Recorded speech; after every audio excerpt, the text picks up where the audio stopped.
Well, hello, y'all. This is Red Leg A1 out here on the Peaceful Glen Homestead. We're coming at you from Central Virginia, and this is my good friend Randy.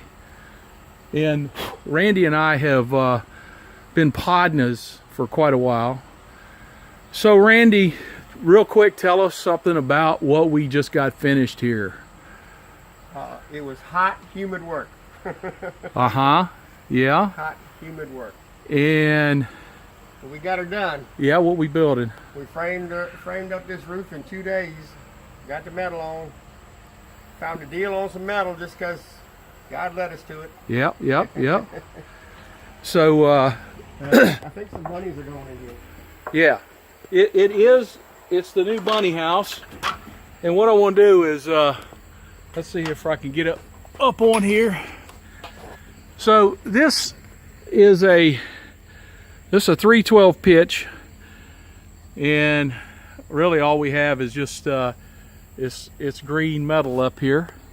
We got a really super good deal on this metal because we asked. We said, hey, by the way, do y'all happen to have an order that maybe somebody didn't pick up that was a special order? And sure enough, the guy said, you know what, I do. I got a whole stack of it over here. So we ended up getting, this is 10-foot long sheets. And so we're done with the roof part. And that gets us weathered. That gets our rabbits weathered in. We have here, what do we have? Is that 24 inches or is that 30 inches? It's 28, it's about 30. It's about a 28 inch overhang. And what I was trying to do was, coming out of the existing chicken house, this is the existing chicken house. This is 9 foot by 12 foot.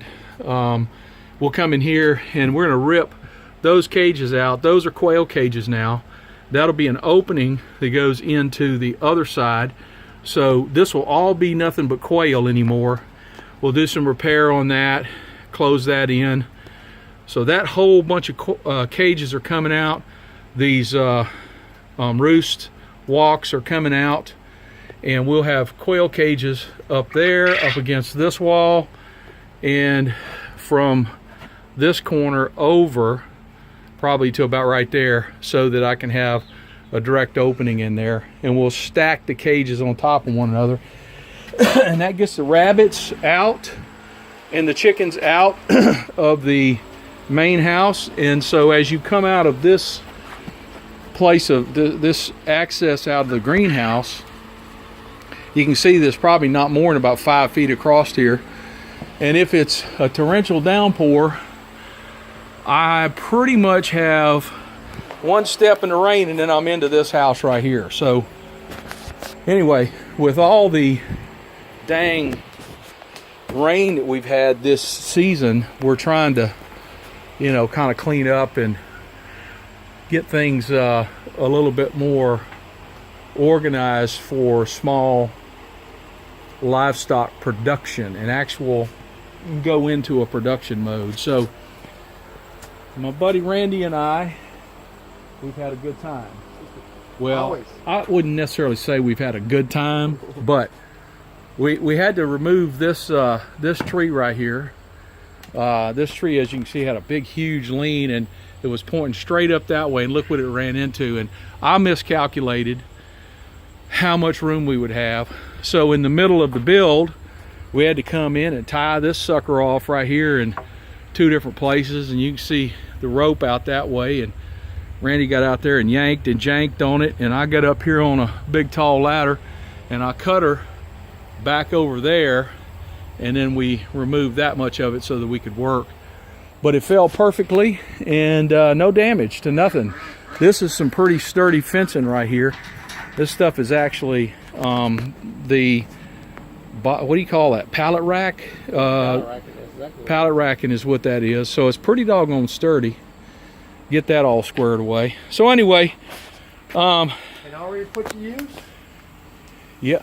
Already put to use reclaimed lumber off my last demolition. Oh yeah. So so this, we were going to do all of the roof rafters using demolition material, and of course that's some rafters that came off of, is it rafters or joists? They were the joist ceiling. So it was basically roof rafters.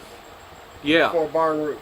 Yeah, for a little, well, it was a little shed roof, and so we went over there and ripped that down, and of course there's a stack of about 8 of them right there. You could see kind of that pitch in them right there, and we were just going to take them and turn them upside down. And I don't know, after I looked at it, I said, you know, Randy was telling me we really would have a lot easier time if we didn't have to piece this together. So we went and bought 16-foot lumber, 2x6 for our roof rafters. And you had one, bought 9. Huh? You had one, we bought 9. Yeah, well, I had one on site and we went and bought 9. And actually those purlins right there that you see, they're 1x4s, and them suckers came from Sweden, and I'm all the way out here in Dinwiddie, Virginia, and I've been watching Richard Perkins talk about his place, and he says, you know, he says the spruce monoculture out here, he says, I'm done with it.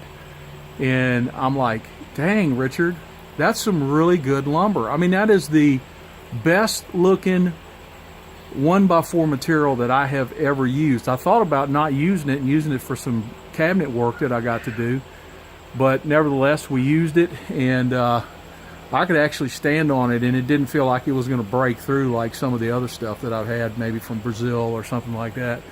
But anyway, you can see this is repurposed, that's repurposed. You know, we got these steel, 4-inch steel corner posts that we set up, and anyway, I just wanted to take a few minutes just to kind of recap the build, and I'll probably do another video that goes into a little bit more detail. Well, Randy, thank you, sir. All right, I appreciate it a lot. And this is the Red Leg A1, Greg Domert from Dinwiddie, Virginia, out here.